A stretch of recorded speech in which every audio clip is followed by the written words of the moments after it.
Oh, a little bit of the bubbly.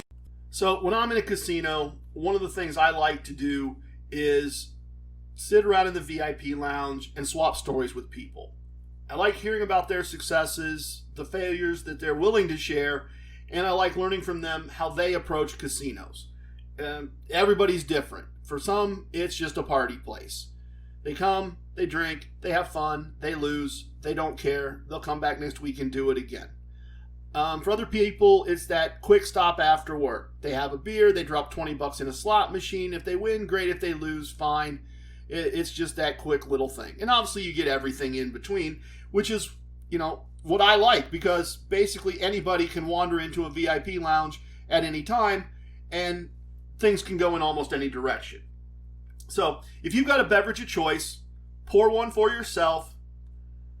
Pretend we're sitting in some great lounge someplace and we're telling stories and we're becoming friends and we're having a few sips. And the story I'm going to share with you today, and that I would share with you if we were sitting somewhere together, is that many years ago, I made my second ever trip to Las Vegas. And this was about the time that Las Vegas was changed forever because the Mirage Mega Resort opened, and they had this really cool volcano exploding outside, and that really started the family-friendly era of the Strip with the roller coasters and the amusement parks and all of that kind of thing. So during the day, Mrs. TRG is enjoying the pool, and I'm just kind of going from casino to casino down the Strip, gambling a little bit here, trying to leave with a little win, gambling a little bit there. If I'm losing, get out. And eventually I come to this small, and I mean really, really small, 2 blackjack tables, a craps table, and some slot machines, small. Oh, wait, there was a snack bar on a little balcony on the second floor. So they're offering a single deck, handheld blackjack game with a $2 minimum. And a lot of the Strip at that point was $5. Some of the Strip at that point was all the way up to $10. So I'm more than happy to sit down for an hour or two before I'm meeting Mrs. TRG for dinner and play some $2 blackjack hands. And after the first couple hands, I realize their game's flawed. Their game's not just flawed, their game's broken, and their game is broken in a way I can take advantage of. See, the house wanted, I think, to make as much money as they could with the limited space they had. So they have 8 betting spots. 8 spots, folks, on the table to get the most out of it. Now, most tables at the time had 6 spots. Add into that the limits are low, lower than anywhere else on the Strip, lower than across the street, lower than next door. This table's going to be full until the wee hours of the morning. So there's 8 spots, and there's 52 cards. And the pattern quickly becomes apparent because of the number of cards in the deck and the relatively large number of spots on the table. The pattern's always going to be the same. Dealer's going to shuffle. All the players are going to play 2 hands. We're going to be out of cards. The dealer's going to shuffle again, and the whole thing's going to repeat. You don't even need to count cards to exploit this, folks. There are 16 10-value cards in a 52-card deck, and there are 4 aces. After the shuffle, bet $2. If you see few or no aces and very few 10s, press your bet up to something larger on the second hand and repeat. So I did. I bet $2. A bunch of 10s and aces came out. So I bet $2 again. The dealer shuffled. I bet $2.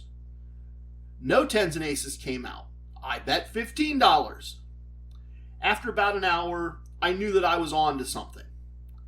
So I meet Mrs. TRG and we go to dinner, and over dinner, I'm explaining to my wife, who is just at that point starting to learn to play blackjack, how this table worked. And I further told her she didn't really need to understand any of it at all in any way, shape, or form. All she had to do was, when the cards were shuffled, bet $2. And then, whatever I did with my next bet, she matches it. And if she has a problem and doesn't know how to play a hand, she can just ask and nobody will care. So we played for hours and hours and hours and hours. We bought in for a total of $60, $30 each, And we walked out with over $1,200. This was our first win, our first big win. Well, a big win for us at least. A big win for two kids. A big win for 2 kids in the early 90s. And so we ordered room service, which seemed like a huge extravagance to us at the time. We count the money over and over, kind of a pinch me, is it real moment.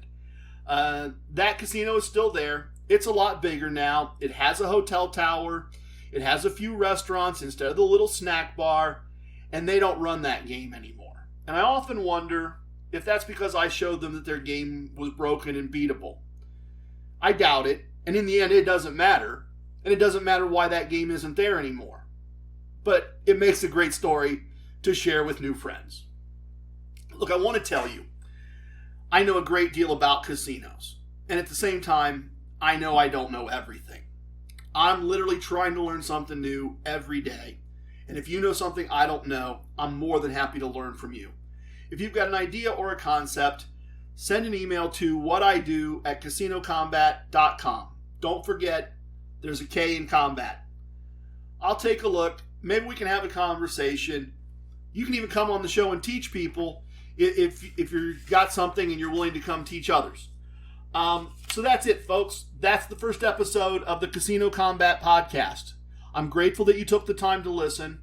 I'd be thrilled if you enjoyed it and decided to like, subscribe, and share. But I also understand that you may think I'm a complete idiot spouting total garbage. And if that's the case, I think you have an obligation.